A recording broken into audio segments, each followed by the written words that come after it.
जैसा कि खुदावन यीशु मसीह का वचन हमें बताता है कि उन्होंने हम लोगों को जिंदगी ज़मीन पर जिंदा रखा, और हम खुदावन यीशु मसीह को धन्यवाद देते हैं कि उन्होंने हम सबकी घटी कमियों में भी उन्होंने हमारा साथ नहीं छोड़ा। और तो आइए हम सब उसकी स्तुति आराधना में चलने से पहले हम सब प्रार्थना में चलेंगे, और प्रार्थना में निवेदन हमारी दादी करेंगी।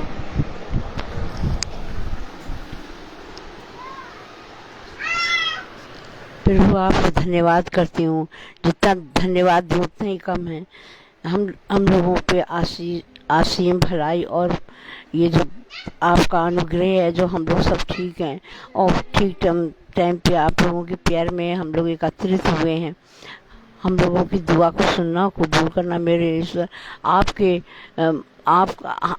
आपकी जो आत्मा में होके बोले वचन, वो हम लोगों के दिल में ग्रहण करने वाला हो, और हम लोग उस पर अमल करें और उस पर चलने योग हों, और हम लोगों के अंदर की आत्मा को अपने अंदर उंडेलिए मेरे ईश्वर। जो हम लोग विनती दुआ इबादत में हम लोग एकत्रित हुए हैं, उस सभा को हम लोग अच्छे से मन लगा के दिल लगा के सुने, और जो भी गीत गाया जाए, जो भी आपका वचन बोला जाए, वो आपके ये सम्मुख होकर बोला जाए। इस दुआ को मेरी को सुनना, कबूल करना, आमीन। तो आइए हम सब गीत को चलें। जैसा कि खुदावन यीशु मसीह का हम सबको बताता है, उसने हम सबको इतना अच्छा दिन दिया, और उनके दिए हुए दिन में हम सब उनकी स्तुति और आराधना करने वाले बन पा रहे हैं। तो आइए हम सब उनकी स्तुति और आराधना में चलें।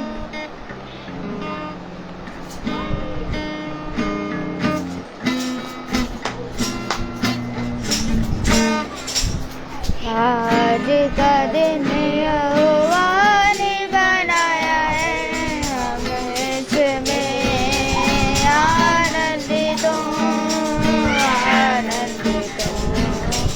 आज का दिन यहोवा ने बनाया है, हम इसमें आनंदित हों, आनंदित हों।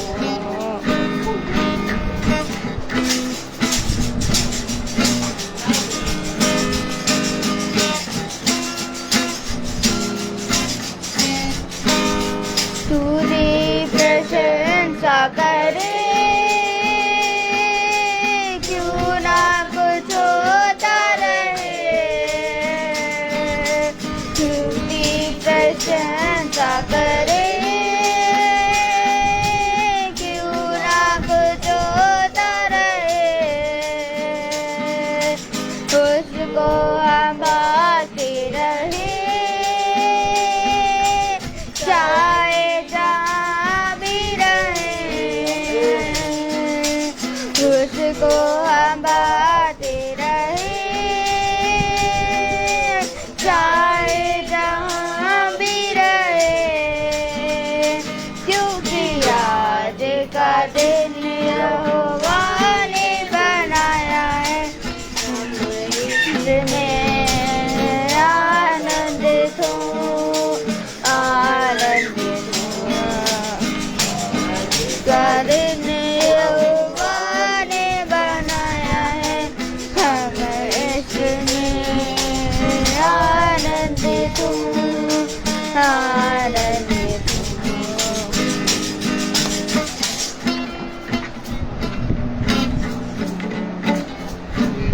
उसको हम बाते रहे, चाहे जहाँ भी रहे। उसको हम बाते रहे, चाहे जहाँ भी रहे। शिक्षा देने यहोवा ने बनाया है, हम इसमें आनंदित हों, आनंदित हों।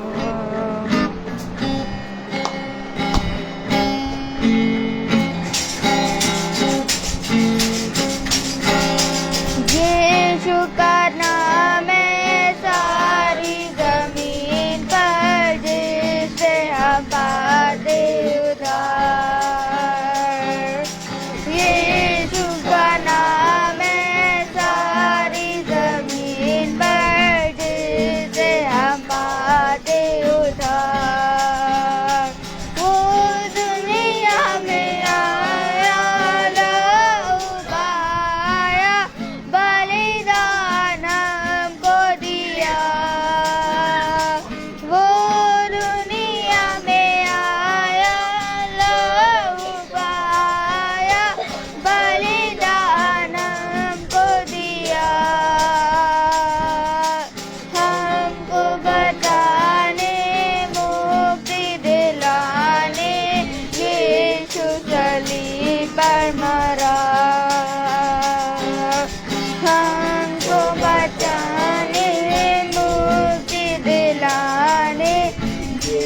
यीशु सलीब पर मरा।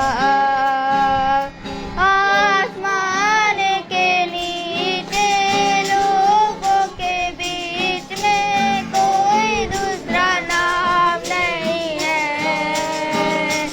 आसमान के नीचे लोगों के बीच में कोई दूसरा नाम नहीं है। सिर्फ यीशु का नाम है सारी जमीन पर, जिससे हम पाते उद्धार। सिर्फ यीशु का नाम है सारी जमीन पर, जिससे हम पाते उद्धार। जिससे हम पाते उद्धार। जिससे हम पाते उद्धार। Praise Lord. तो आइए हम सब खुदावन यीशु मसीह के वचन की ओर चलें, जो खुदावन यीशु मसीह के दास हम सब के लिए लेकर आए हैं।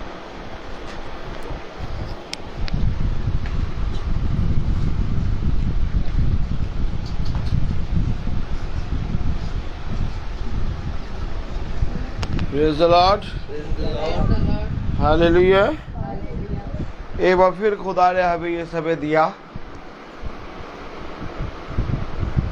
कि हम उसके पवित्र वचन को जानें, क्योंकि उसके पवित्र वचन में आनंद है, आनंद की भरपूरी है।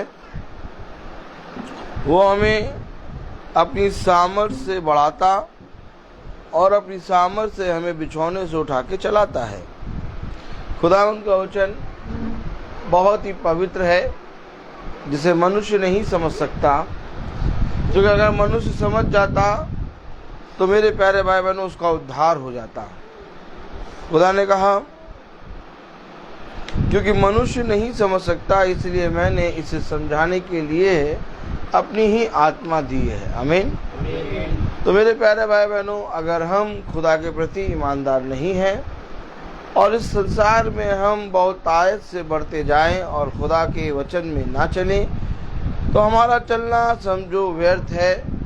क्योंकि खुदा का कलाम कहता है कि देखो मैं तुम्हें जीवन देता हूँ और मैं तुम्हें आनंद देता हूँ, मैं तुम्हें बहुत तायत का जीवन देने में सामर्थ्य रखता हूँ। आमीन। तो आइए देखें कि खुदा का वचन क्या कहता है। हम सब अपने स्थानों पर खड़े हो जाएं और निकालें दूसरा कुरिन्थियों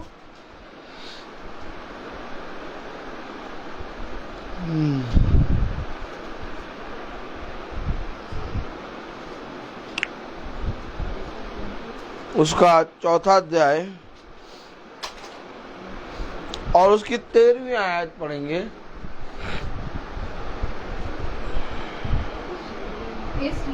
ये में वही विश्वास की आत्मा है जिसके विषय में लिखा है, मैंने विश्वास किया इसलिए मैं बोला। अतः हम भी विश्वास करते हैं इसलिए हम बोलते हैं। आमीन। खुदावंद का वचन जो कि पवित्र है, इस पवित्र वचन को खुदा हम निकम्मों को समझने, इस पर चलने की सामर्थ प्रदान करे। आमीन। हम सब अपने स्थानों पर बैठ जाएं। Praise the Lord. क्योंकि खुदा का वचन कहता है जो कोई विश्वास करेगा वो बोलेगा। आमीन। आज मेरे प्यारे भाई बहनों, आखिर क्या बात हो गई, क्यों हो गया ऐसा कि लोग मुर्दों के समान पड़े हैं। किसी के अंदर बोलने की सामर्थ्य नहीं रही।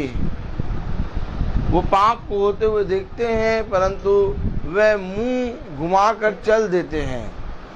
क्यों? क्योंकि मेरे प्यारे भाई बहनों, उनके अंदर पाप से लड़ने की सामर्थ्य नहीं है। खुदा ने कहा जाओ और जाकर इन के पापों को तुम मेरी सामर्थ के द्वारा पूरी रीति से दूर कर दो। खुदा ने कहा तुम जिनके अपराध क्षमा करोगे उनके अपराध क्षमा हो जाएंगे। आमीन। खुदा ने कहा तुम जिसको आशीष दोगे वो आशीष का कारण बनेगा। आमीन। मेरे प्यारे भाई बहनों, आज अगर हम खुदा के प्रति वफादार नहीं हैं तो मेरे प्यारे भाई बहनों, हमारा वचन को पढ़ना, वचन में बैठना और वचन को सुनना व्यर्थ है, क्योंकि केवल वचन हमें सुनने के बारे में और उसाते हैं बोलने के बारे में और देखने के बारे में नहीं, बल्कि वचन हमें उसको जीने के बारे में बताता है। खुदा का कलाम कहता है कि जब तुम मेरे वचन में बढ़ोगे, चलोगे और मेरे वचन में जैसा लिखा वैसा उसको मानकर पूरी रीति से जैसे मैंने कहा वैसे ही करने में चौकसी करोगे, तब तू और तेरा घराना उद्धार पाएगा। आमीन। मेरे प्यारे भाई बहनों, खुदा का कलाम कह रहा है, क्या कह रहा है? 2 कुरिन्थियों उसका 4 अध्याय और उसकी इसलिए कि हम वही विश्वास की आत्मा है जिसके विषय में लिखा है, मैंने विश्वास किया इसलिए मैं बोला। अतः हम भी विश्वास करते हैं इसलिए हम बोलते हैं। आमीन। किस चीज पे विश्वास करते हैं जो आप बोलते हैं? बोलने के लिए एक विश्वास चाहिए और वो विश्वास है यीशु मसीह। और उसने कहा जाओ और जाकर मेरी बातें, मेरी आज्ञाएं, मेरी वह बातें जो मैंने तुम्हारे साथ रहते हुए कहीं, जाकर लोगों को मानना सिखाओ। आमीन। किस तरह से आप लोगों को प्रभु के वचन के बारे में बताएंगे, जबकि प्रभु का वचन कहता है कि तुम जब किसी से बात करो तो ऐसे बात करो मानो उससे वचन बोल रहे हो। आमीन। मेरे प्यारे भाई बहनों, आज बहुत ज़रूरी है इस वचन के बारे में हमें जानना, क्योंकि जब तक हम वचन को नहीं जानेंगे हम बोलना नहीं जानेंगे। आपकी दृष्टि में बोलना किसे कहते हैं? जब कोई मनुष्य बोल रहा है तो आप कहेंगे ये बोल रहा है, लेकिन खुदा का कलाम कहता है बोलना वो है जो कहे और हो जाए। आमीन। और कहता और होना खुदा के सामर्थी वचन में है। उसने जब जैसा कहा वैसा हो गया। Praise the Lord. एक बोलने के विषय में एक बात ये भी आती है कि बिलाक कहता है कि जाओ जाकर इज़राइल को श्राप दो बिलाम से। आमीन।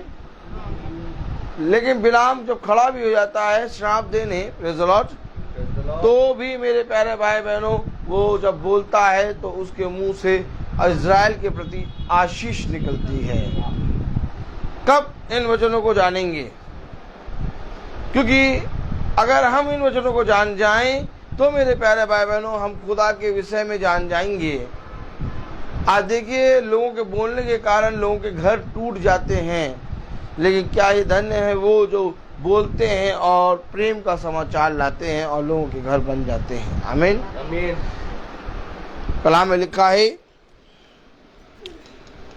अतः हम भी विश्वास करते हैं इसीलिए बोलते हैं, क्योंकि हम जानते हैं कि जिसने प्रभु यीशु को जिलाया वही हमें भी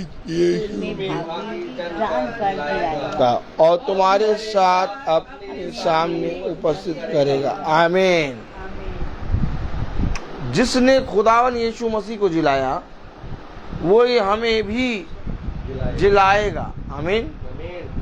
तो मेरे प्यारे भाई बहनों, ये वो आत्मा है जो बोलती है। आमीन। और ये गूंगी आत्मा नहीं है या बहरी आत्मा नहीं है, ये वो आत्मा है जो हमें बोलने की सामर्थ्य देती है। आज आप जाके देखिए, बहुत तेरे लोग यीशु मसीह के नाम को लेने में डरते हैं। बहुत तेरे लोग यीशु मसीह के नाम से को लेने में बोलने में डरते हैं, लेकिन खुदा का कलाम कह रहा है कि जब तुम मनुष्य के सामने मेरा नाम लेने से, आमीन, जब तुम मनुष्य के सामने मेरा नाम लेने से क्या करोगे? लज्जाओगे, तो मैं भी अपने पिता के सामने तुम्हारा नाम लेने से लज्जाऊंगा। आज हमें बोलना है, अपने यीशु मसीह के नाम में बोलना है कि हाँ, मेरा खुदा जीवित है। हाँ, यदि कोई ठीक कर सकता है तो वो मेरा खुदा है। हाँ, मेरा खुदा तुम्हें सामर्थ्य दे के चंगा कर सकता है, क्योंकि वो मेरा खुदा है। इसलिए मैं विश्वास करता हूँ कि वो खुदा सब कुछ करने में सामर्थ्य है। आमीन। लेकिन मेरे प्यारे भाई बहनों, आज मनुष्य वचन पर विश्वास नहीं करता, इसलिए जब वो बोलता है तो उसके बोलने से बुराई उत्पन्न होती है। लेकिन खुदावंद हमको बताता है कि बुराई को भलाई से जीत लो। आमीन। जिसने मसीह को जिलाया वही हमें भी मृतकों में से जिलाने की सामर्थ्य रखता है। पढ़े जरा क्या कह रहा है?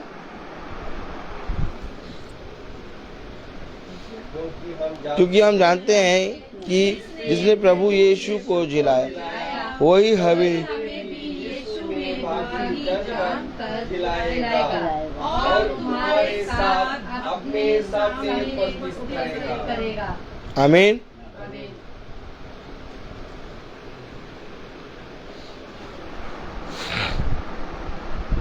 खुदा के सामने, तुम्हारे सामने उपस्थित करेगा। कौन? जिसने हमें मसीह को जिलाया वही हमें भी जिलाएगा। करना क्या होगा? क्योंकि हम जानते हैं कि जिसने प्रभु यीशु को जिलाया वही हमें भी यीशु में भागी जानकर जिलाएगा और तुम्हारे साथ अपने सामने उपस्थित करेगा। 17वीं आयत पढ़ें। क्योंकि हमारा पल भर का हल्का सा कलेश हमारे लिए बहुत ही महत्वपूर्ण और ये नहीं समझा मनुष्य ने। मनुष्य ने कहा जब हम मर जाएंगे तब हम खुदा की महिमा को कैसे देखेंगे, इसलिए कोई खुदा नहीं, हमें जीते जी जो देना है दे दो। हेलो, समझे आप? मनुष्य का सोचना क्या है कि मरने के बाद हम को क्या मालूम क्या मिलेगा, हमें जो देना है जीते जी दो। है बात सही कि नहीं? है? आज मनुष्य क्या कह रहा है? हमको जो देना है वो सीधे बैठिए, सीधे एकदम गर्दन सीधे कर दो, अब टेढ़ी नहीं होइएगा। जो देना है हमें वो जीते जी दीजिए। Praise the Lord. क्योंकि जीते जी कोई कलेश और विपत्ति और घटी को देखना नहीं चाहता। सब कहे जब तक जी रहे हैं खूब अच्छे से जिए और खूब उत्तम उत्तम स्थान में जाएं और बहुत एंजॉय करें। अब भैया मरने के बाद क्या पता कब क्या होगा, पता नहीं क्यों होगा कि नहीं होगा। लेकिन वचन कह रहा जिसने यीशु मसीह को जिलाया वही हमें भी जिलाएगा। आमीन। वचन में बैठे हैं तो वचन को सुनिए।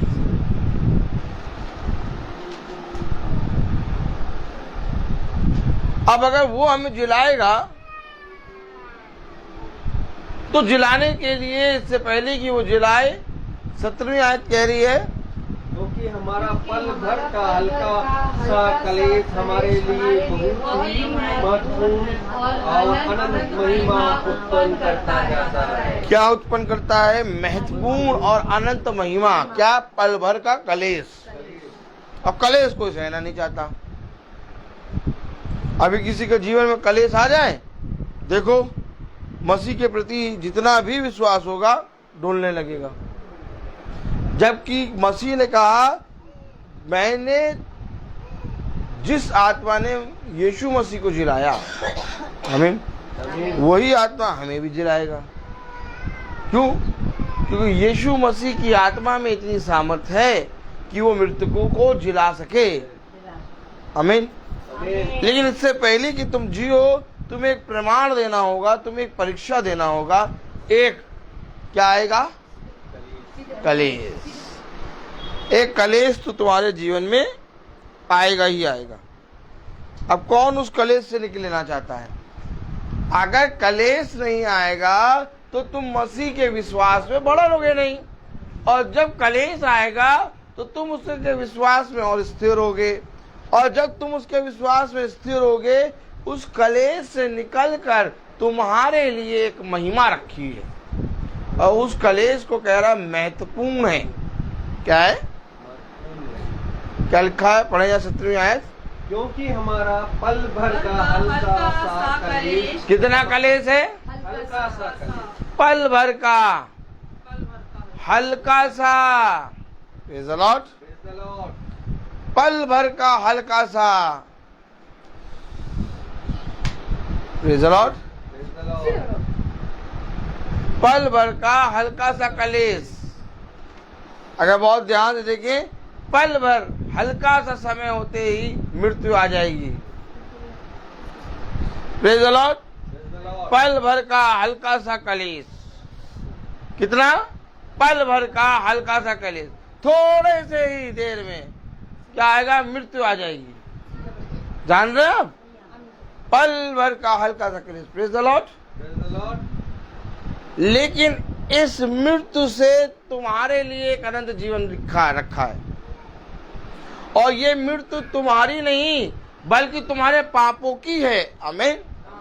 क्योंकि जब हम मसीह में गाड़े जाते हैं तो अपने उन निकम्मे कामों को, बहुत ध्यान से सुने, ये गर्दन सीधे रखिए, सीधे रखिए, अपने उन निकम्मे कामों को, क्या पापों को मसीह की आत्मा में गाड़ते हैं, और एक बार फिर से मसीह में उठते हैं। आमीन। आमीन। तो जब हम अपने पापों से पूरी रीति से शुद्ध हो और एक नया जीवन प्राप्त करें, तो जब हम पापों से शुद्ध होते हैं तो हमारे ऊपर एक बड़ा सा आग का भवंडर आता है। वो आग का भवंडर कैसा है? पिलर ऑफ फायर, जो हमारे अंदर के सारे मैले कुचले कामों को क्या करता है? जला देता है। और ये जलन तुम्हें महसूस नहीं होगी, क्योंकि ये जलन में प्रेम है। आग के अंदर प्रेम नहीं है, उसके अंदर जलाने की सामर्थ्य है। लेकिन हमारा खुदा जिसमें पिलर ऑफ फायर है, जो आग का खंबा है, उसके अंदर प्रेम है। जब उस प्रेम में, उस पिलर में ऑफ फायर में, जब उस आग के खंबे में सदरक मशेक अबेदनगो गए तो उनकी रस्सियां गल गईं, उनके पाप पूरी रीति से चले गए, और पूरी रीति से एक बार वो शुद्ध होके बाहर निकले। क्यों? पल भर का और थोड़ा सा कलेश आएगा, सताओ, और तुम्हें ऐसा लगेगा कि अब मेरे जीवन में कुछ भी नहीं है। लेकिन मैं तुमको सच कह रहा हूं, जो कोई मसीह के प्रेम में बना रहता है, प्रतिदिन वचन को सुनता है, वो इन सारी विपत्तियों से ऐसे निकल जाता है कि पता भी नहीं लगता। और इन्हीं विपत्तियों में पड़ के संसार और संसार के लोग नष्ट हो गए। लेकिन उन्हीं विपत्तियों से तुम ऐसे निकल जाओगे कि तुम्हें पता भी नहीं लगेगा कि तुम्हारे जीवन में वो विपत्ति आई थी। क्योंकि खुदा का कलाम कहता है, तेरे बाएं 1000 और तेरे दाहिने 10,000 गिरेंगे। ये कौन गिर रहे हैं? वे जो इस संसार में अपने जीवन को बहुत उत्तम उत्तम वस्तु देना चाहते हैं। वो कहते हैं, जो कुछ देना हमें अभी इसी समय दे दो, हम मरने के बाद नहीं लेंगे। किसने कहा? किसने कहा? उड़ाओ पुत्र पिता के पास आया और कह रहा, भैया पता नहीं तुम कब मरो, और तुम्हारे मरने के बाद पता नहीं हमें मिले कौन ना मिले, मेरा हिस्सा दे दो। आज दुनिया के लोग यही कह रहे हैं खुदा से कि जो कुछ तुम हमें स्वर्ग में दोगे वो स्वर्ग में ना दो, हमें अभी दे दो। क्या चाहिए तुम्हें? फ्रिज, क्या चाहिए? कूलर, क्या चाहिए? एसी, क्या चाहिए? कार, क्या चाहिए? लिपस्टिक, क्या चाहिए? बढ़िया सा घर। और जब दे दे खुदा तो 10-5 साल के बाद बड़ा फ्रिज, बड़ी कार, बड़ा घर। ये सारी चीजें इनके जीवन में बनी रहेंगी और ये कभी भी खुदा से प्रेम नहीं कर पाएंगे। क्यों? क्योंकि जिस तरह उड़ाव पुत्र ने कहा, जितना भी हिस्सा मेरा बनता दे दो। उड़ाव पुत्र पिता के पास कलेश लेने गया था, है? लेकिन ये पिता कह रहा, पल भर का कलेश, थोड़ा सा दुख, थोड़ा सा कलेश तुम्हारे लिए महत्वपूर्ण है। उड़ाव पुत्र क्या लेने गया? हिस्सा। अब उड़ाव पुत्र हिस्सा मांग रहा है। ठीक इसी तरीके से आज दुनियावी लोग हिस्सा मांग रहे हैं। कह रहे हम आपके लिए प्रार्थना करते हैं, हमारा हिस्सा इतना हुआ। अब लोग हिस्सेदारी ले रहे हैं। क्या हमारे हिस्सा नहीं दोगे, हम तुम्हारे लिए प्रार्थना नहीं करेंगे। देखिए तो वो कह रहा है दुनिया में। आज दुनियावी लोग हिस्सा मांग रहे हैं, हर एक चीज में हिस्सा। संस्था में तो एक बड़ा हिस्सा, कहीं पर खड़े हैं तो वहां एक हिस्सा, कहीं पर काम कर रहे हैं वहां का एक हिस्सा।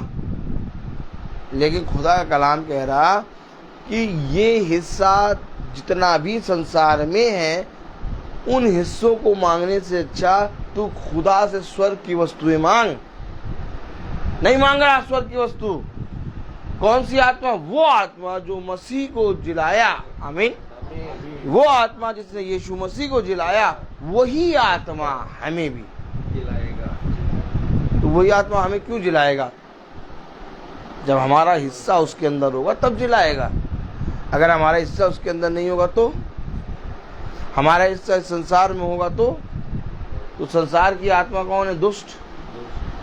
वो कभी जिलाएगा? वो मारेगा। हमेशा याद रखिए। देखिए क्या कह रहा कलाम। आइए पढ़ें। Praise the Lord. एक मिनट हम पढ़ें, 14वीं आयत पढ़ें। क्योंकि हम जानते हैं कि जिसने प्रभु यीशु को जिलाया, वही हमें भी यीशु में भागी जानकर जिलाएगा और तुम्हारे साथ अपने सामने उपस्थित करेगा। यीशु में भागी जानकर। अब भागी कैसे होगे?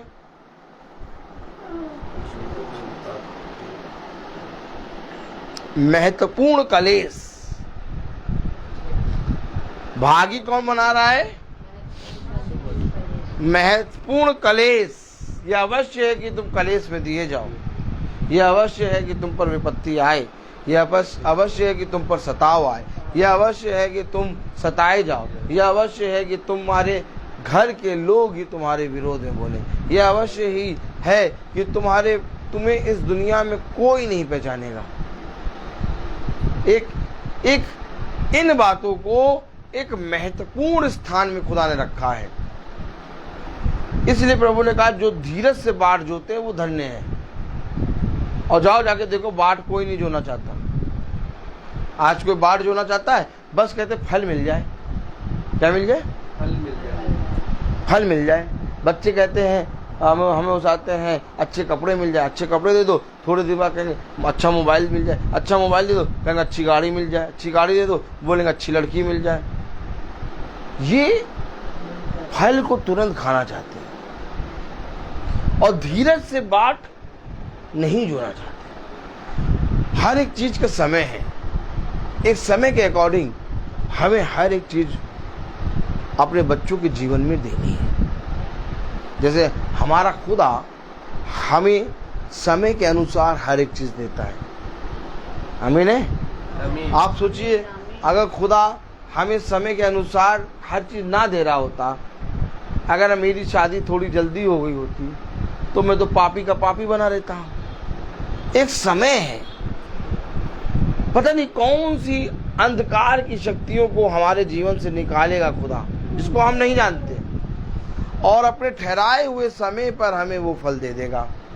और जब वो फल हमें मिलेगा तो हम उसको रिसीव अर्थात एक्सेप्ट अर्थात ग्रहण करने के योग्य होंगे। एक समय आया जब प्रभु ने पेंतिकुस्त के दिन 120 पे अपना आत्मा उंडेला। उससे पहले क्यों नहीं उंडेल ले प्रभु? उससे पहले भी तो प्रभु के शिष्य प्रभु के साथ चल रहे थे। क्यों आखिर प्रभु के शिष्य उसके साथ चलने प्रभु ने अपनी आत्मा नहीं दी? हर चीज का एक समय है। अगर कलेश को महत्वपूर्ण बता रही है बाइबल, तो महत्वपूर्ण है वो कलेश मेरे लिए। इससे पहले कि प्रभु किसी के जीवन में आए, मैं प्रभु से कहता हूं वो कलेश मेरे जीवन में आए, क्योंकि मैं जानता हूं इस कलेश का महत्वपूर्णता, मैं जानता हूं इस विपत्ति की महत्वपूर्णता। आज आप देखें, हर एक मनुष्य विपत्ति और कलेश और अपनी परीक्षाओं से डरता है, घबराता है। आमीन। लेकिन जो खुदा के बंदे होते हैं वे कहते हैं कि प्रभु अगर तू चाहता है तो ये विपत्ति ही मेरे लिए लाभ का कारण बनेगी। जिस तरह से यीशु मसीह ने कहा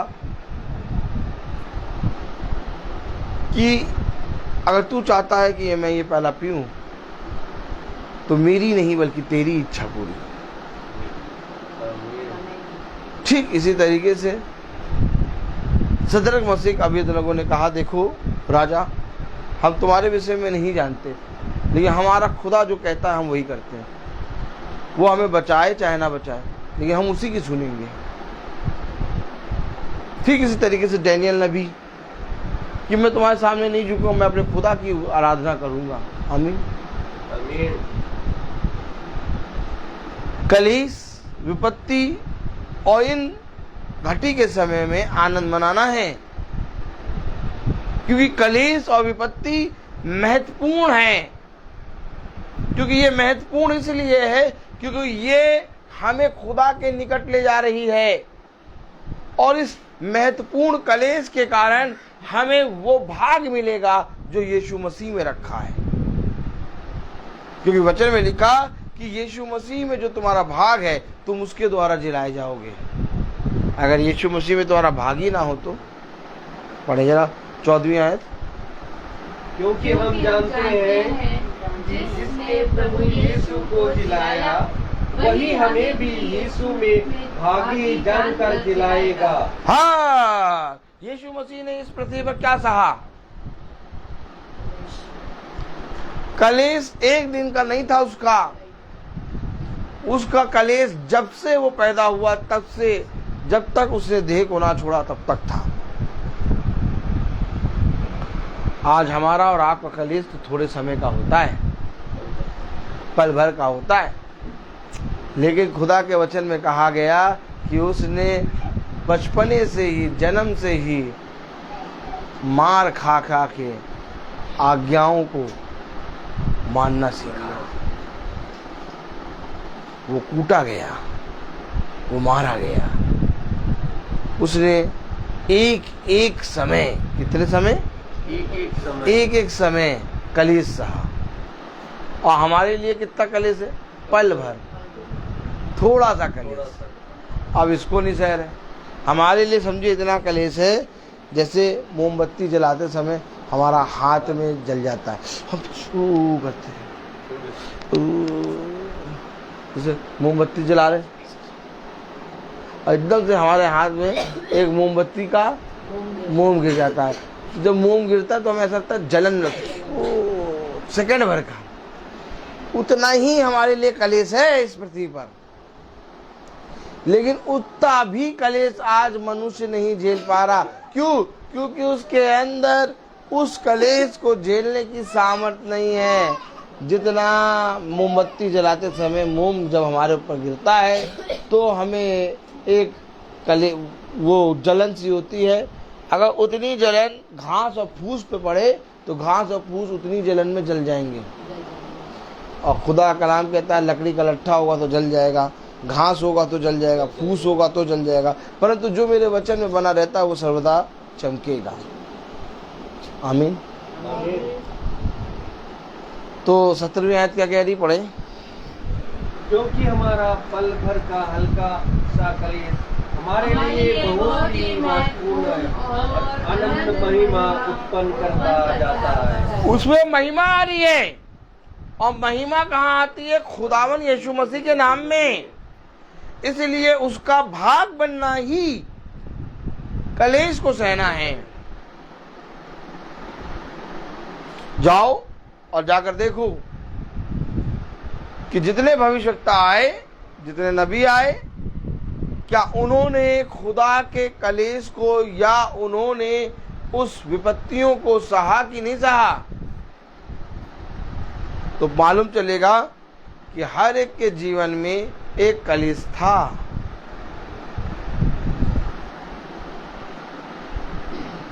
भविष्यवक्ता हैं, उनके पास लोग आ रहे हैं, चंगे होने के लिए आ रहे हैं, भविष्यवाणी पूछने के लिए आ रहे हैं, सारी बातों का ज्ञान उन्हें है, दूरदर्शी हैं वो। हजारों सालों को, जो हजारों साल पहले होने वाला है, उसके बारे में वो बता दें, फिर आपको क्या कलेश? नहीं, उनकी देह में कलेश है। कलेश क्या है? यह की तरफ देखिए। पहली बात ऐसे करिए, पहली बात कि वो भविष्यवक्ता है। दूसरी बात, वो हजारों साल पहले होने वाली बातों को बता देंगे।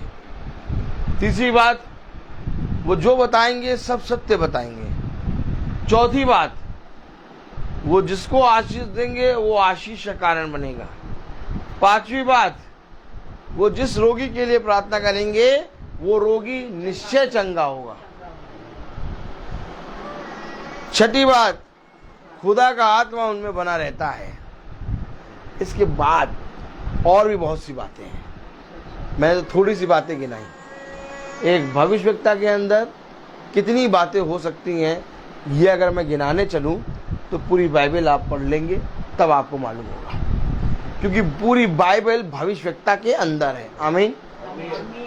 भविष्यवक्ता के खूबियों को, उसके अंदर की चीज़ों को आप गिना नहीं सकते, क्योंकि जैसे खुदा का प्रेम कोई समझ नहीं पाया इतना गहरा, वैसे ही भविष्यवक्ता का दिल भी कोई नहीं जान पाया। क्यों? क्योंकि भविष्यवक्ता के दिल के अंदर वचन है, भविष्यवक्ता के अंदर खुदा का आत्मा, इसलिए तुम भविष्यवक्ता को भी नहीं पढ़ पाओगे। आमीन। लेकिन भविष्यवक्ता के अंदर इतनी खूबियां,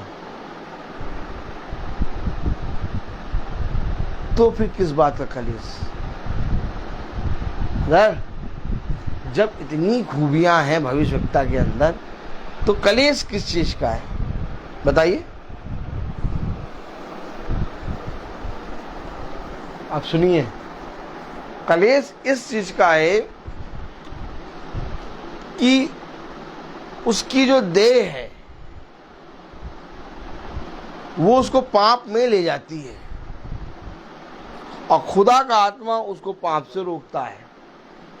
कलेश इस चीज का है कि वो कहता है लेकिन कोई विश्वास नहीं करता।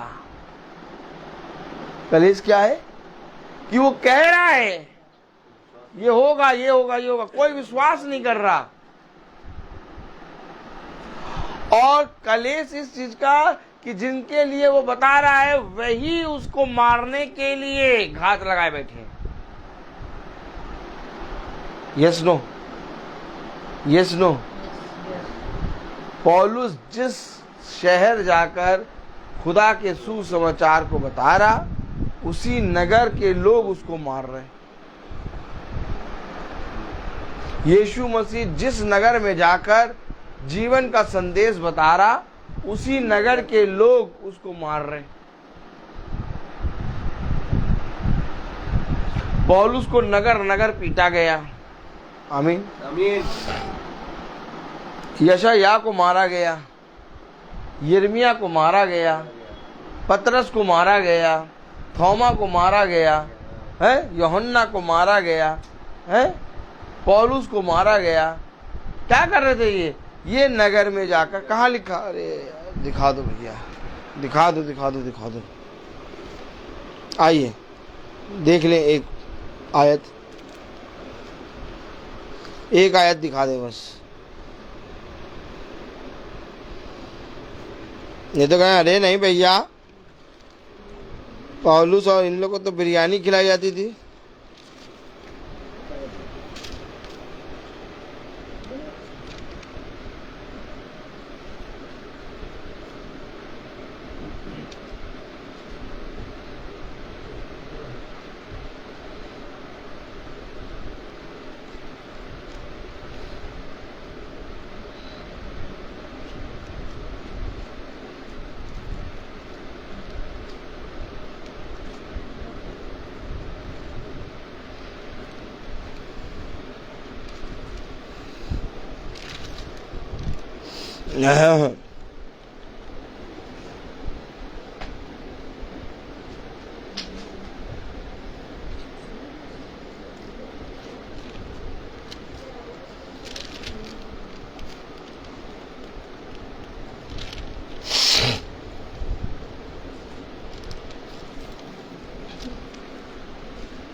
हाँ, खोलो जरा प्रेरितों 5।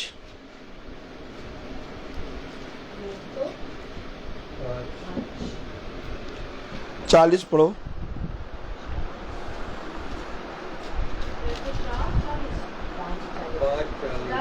तब उन्होंने उसकी बात मान ली और प्रेरितों को बुलाकर पिटवाया और यह आदेश देकर छोड़ दिया कि यीशु के नाम से फिर कोई बात ना करना। देखा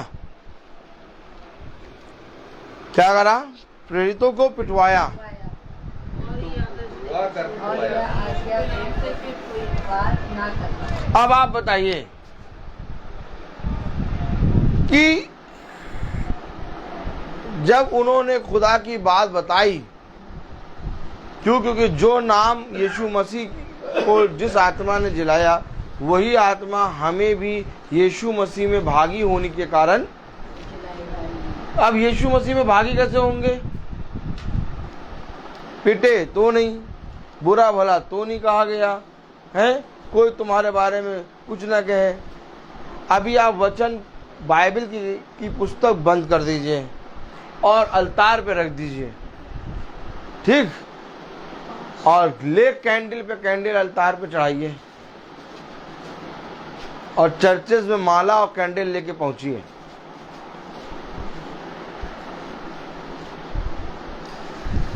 चर्चों में जब जाओ तो माला और कैंडल, और लोगों के सामने कैंडल चढ़ाओ और माला चढ़ा दो। देखो तुम्हारी पूजा लोग करने लगेंगे। मानते हैं कि नहीं मानते? कितने लोग मानते हैं इस बात को? आपकी पूजा लोग करने लगेंगे, आपको भक्त समझने लगेंगे। कितना बड़ा भक्त है, नहीं?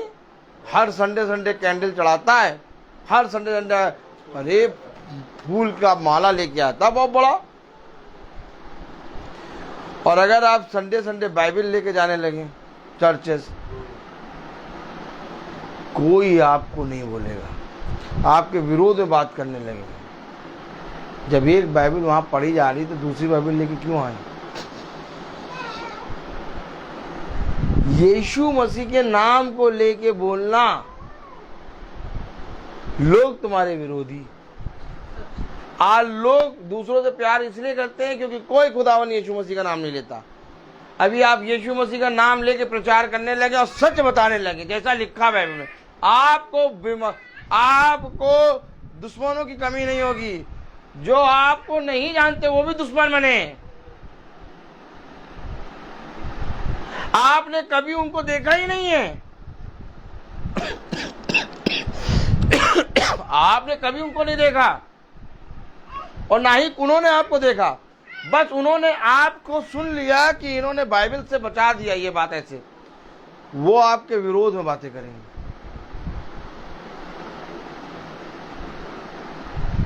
करा क्या मैंने? यीशु मसीह की बात बस तुम्हें बता दी। हाँ, ये करा कि कैंडल और माला लेके नहीं आया मैं एक लकड़ी का सोता जिसमें तेल लगा था वो लेके आया, और वो तेल से सोता लगा हुआ वो वचन है।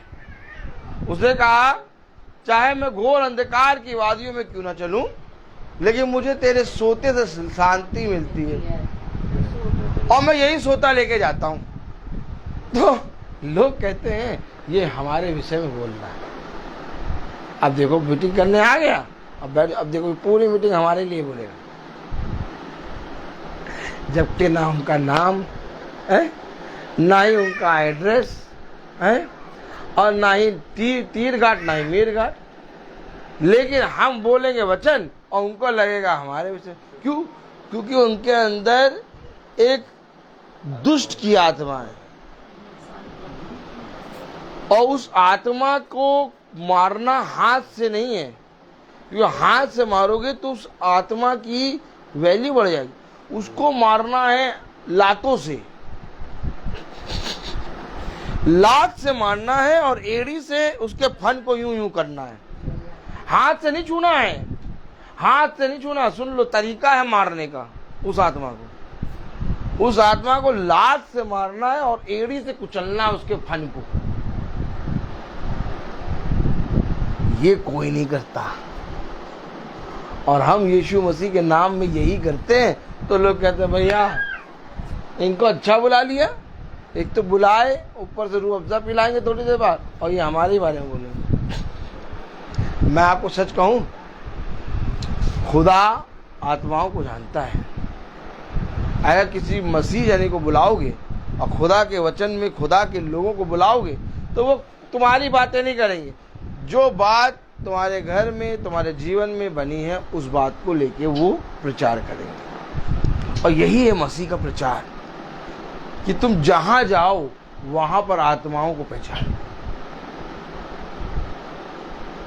देखो, खुदावन बीज जब डालता है तो वो जानता है कहां पर किस भूमि में कैसा बीज डालना है। आमीन। ऐसा नहीं है कि वो हर भूमि में सारा बीज डाल दे रहा है। वो बीज डाल रहा है ऐसी भूमि में जहां फल उत्पन्न हो, क्योंकि वो वहां से निकालता जहां बोया नहीं। इसलिए खुदावन यीशु मसीह वो खुदा है जो सत्य को जानता है, और जो सत्य उसके अंदर वास करता है। इसलिए मैं तुमसे कहता हूं कि आखिर प्रेरित क्यों पिटवाए गए? क्योंकि प्रेरितों ने महासभा में उन आत्माओं के विरोध में प्रचार करा जिन आत्माओं के विरोध में कोई प्रचार नहीं कर सकता। इसलिए प्रेरितों को पीटा गया। लेकिन क्या उनकी पिटाई के कारण क्या उनके अंदर का यीशु निकल गया? नहीं, बल्कि वो आनंदित हुए और कहे हम आनंदित होते हैं कि हम यीशु मसीह के नाम के कारण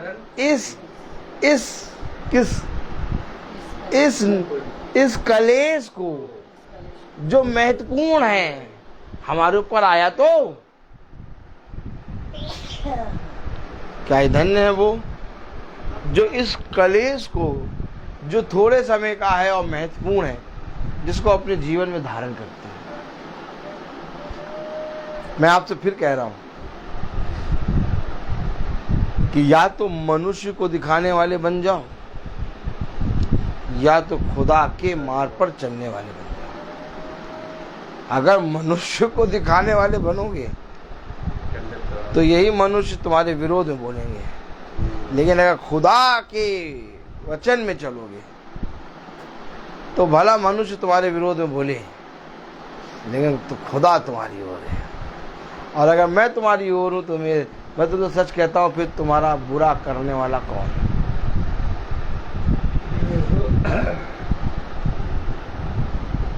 आनंद आता ना?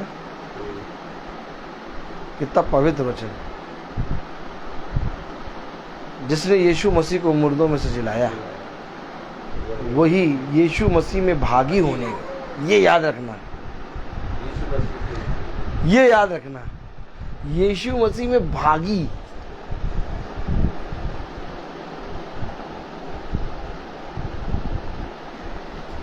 अब भाग हमने किस चीज में लिया भाई? कभी आपको यीशु मसीह के नाम या तो यीशु मसीह के प्रचार के कारण किसी ने कुछ कहा? कभी आपको यीशु मसीह के वचन को बोलने के कारण कभी आपके विरोध में किसी ने बात कही? नहीं कही। क्यों? शायद हमने कहीं ना कहीं खुदा के वचन को जैसा है वैसा नहीं बताया, क्योंकि ये होना अवश्य है। क्या? जैसे ही तुम इस आत्मा को लेके चलोगे, वैसे ही ये बाहर की आत्माएं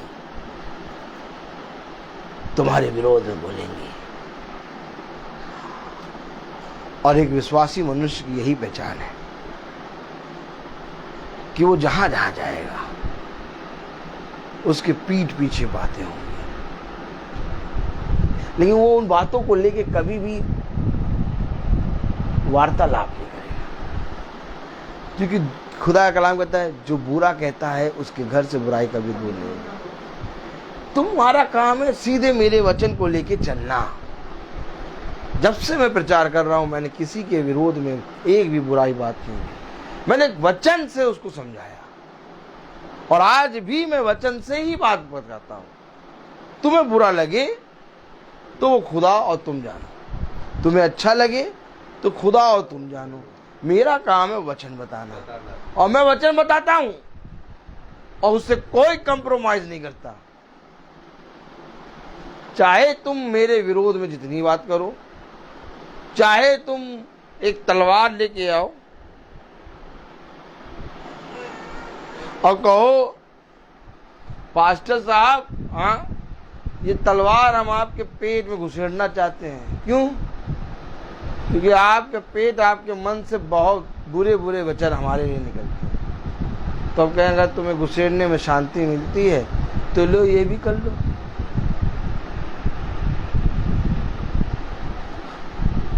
लेकिन एक बात याद रखना, हाबिल का लहू केन से बार बार ललकारता है। खुदावन यहोवा गवाही देता है, तूने हाबिल को क्यों घात किया? हाबिल कहाँ है? क्योंकि उसका लहू मिट्टी से मुझे ललकार रहा है। ये लहू वो है जिसको पीना है और जिसको खाना है। ये मेरा मांस जो खाने, और ये मेरा लहू जो पीने की वस्तु।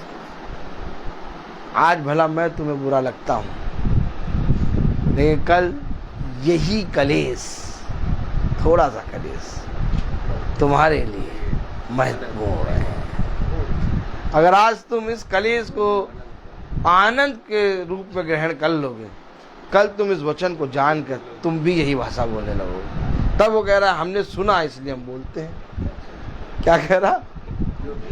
कहाँ लिखा? पढ़े जरा 13वीं आयत, 2 कोरिन्थियों 4। वही विश्वास की आत्मा है जिसके विषय में लिखा है, मैंने विश्वास किया इसलिए मैं बोला। अतः हम भी विश्वास करते हैं इसलिए बोलते हैं। बस विश्वास करते हैं। उसने कहा विश्वास की आत्मा। विश्वास करोगे तो खुदा के अद्भुत कामों को देखोगे। हमने विश्वास किया इसलिए बोलते हैं। आज लोगों का विश्वास नहीं है इसलिए वो खुदावन यीशु मसीह के नाम में नहीं बोलते। उनका विश्वास है वुडलैंड के जूते और क्रेटा कार, उनका विश्वास है चश्मा, और उनका विश्वास है कपड़े, और उनका विश्वास है शर्ट। वो बोलते हैं। हमारा विश्वास है यीशु मसीह का वचन। इसे जो हमारे पास आता है हम उससे वचन बोलते हैं। आज एकदम से हम खड़े थे, एक आ गई, अरे सर, हाँ आप लोगों को इतनी अच्छी अच्छी बातें बताते हैं, थोड़ा इनको भी बता दिया करो। भैया मैं कहाँ कुछ बता रहा हूँ, लेकिन लोग आके मुझसे क्यों कह रहे हैं आप लोगों को इतनी अच्छी अच्छी बातें बता दो। क्या मेरे अंदर कोई अच्छी बात है? कोई अच्छी बात नहीं है। मेरे अंदर केवल यीशु मसीह है। मेरे मुंह में कोई अच्छी बात नहीं है, लेकिन मेरे अंदर जो है उसके अंदर अच्छी बात है। आपको मालूम है, बहुत बड़ी बात बोल रहा हूँ। मेरे मुंह में कोई अच्छी बात नहीं, लेकिन मेरे अंदर जो है उसके अंदर अच्छी बात है। और जो कोई उसको पहचान लेगा, आए रे आनंद आता है। प्रभु से क्षमा मांगते हैं, आज मीटिंग में थोड़ा देर हो गई। हम खर्राटे लेके सो रहे थे, लेकिन हाँ खुदा ने जगा दिया था टाइम पे। बाकी तो घर में सब सो रहे थे। जब डैनियल भाई आए तो कौन जाग रहा था? मैंने तो खाया था। प्रभु प्रभु प्रभु धन्य हो तुम जो मेरी प्रार्थनाओं का उत्तर देते हो। एक भली पत्नी मुझे सहायक के रूप में दिया। अब मेरा निवेदन है, क्योंकि मैं बोलता बहुत हूँ, हर चीज का एक समय है। मेरा निवेदन है, मेरी भली पत्नी, मेरी सहायक, जो कि बहुत उत्तम है। इस युग तो नहीं था मैं कि मुझे ये मिले।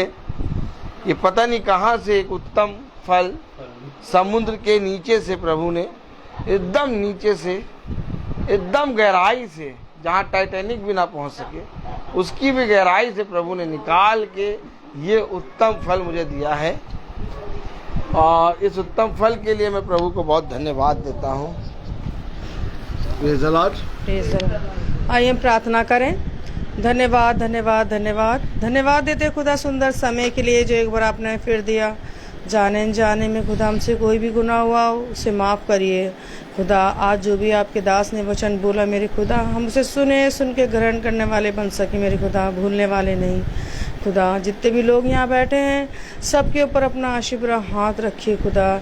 सबको समझ और बुद्धि दीजिए अपने वचन की मेरे खुदा। हमने जो भी आपका वचन सुना है उसे ग्रहण करने वाले बने।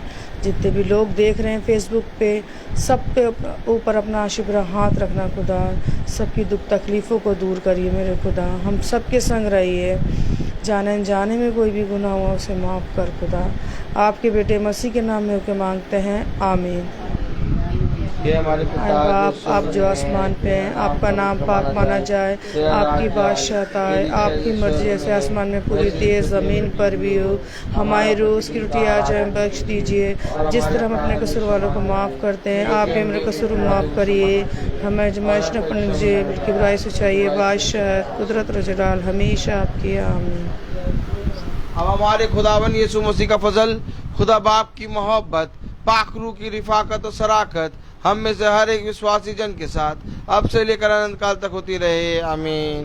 धन्यवाद धन्यवाद धन्यवाद, सारी आशीषों के सोते धन्यवाद धन्यवाद धन्यवाद धन्यवाद, सारी आशीषों के सोते धन्यवाद। सारी आशीषें आती ऊपर से, हालेलुया। धन्यवाद धन्यवाद धन्यवाद, सारी आशीषों के सोते धन्यवाद। आप सबको सूचना है एक, और वो सूचना ये है कि कल की मीटिंग शाम को 6 बजे स्टार्ट होगी। जोडिस भाई बहन के घर में शाम को 6 बजे स्टार्ट होगी, 5 बजे नहीं बल्कि शाम को 6 बजे। और 12 तारीख को आप लोगों से सबसे निवेदन है, जितने फेसबुक पे और जितने भाई बहन यहाँ बैठे हैं, जो कोई भी जिनके कानों तक ये आवाज़ जा रही है, उन सब से निवेदन है कि वो सब जने 12 तारीख को शाम को 6 बजे से पहले 10 मिनट पहले हमारे इस घर में आने की कृपा करें, क्योंकि हमारे माता पिता की मैरिज एनिवर्सरी है, जो कि गोल्डन जुबली है, और वो 50 साल पूरे हुए हैं। इस खुदा की आशीषों में, इस खुदा के अनुग्रह के लिए हम उनको धन्यवाद देने के लिए एक छोटी सी प्रार्थना सभा है। छोटी नहीं, बहुत बड़ी प्रार्थना सभा है। प्रार्थना सभा कभी छोटी नहीं होती, क्योंकि उसमें यीशु मसीह आता है। आमीन। और वो प्रार्थना सभा है, उसमें आप लोग आइए, और उसके बाद आत्मिक भोजन के साथ शारीरिक भोजन भी होगा। सबके लिए भोजन, डिनर भी होगा, और चिंता ना करिए, गरम गरम होगा। सब आए। Praise the Lord.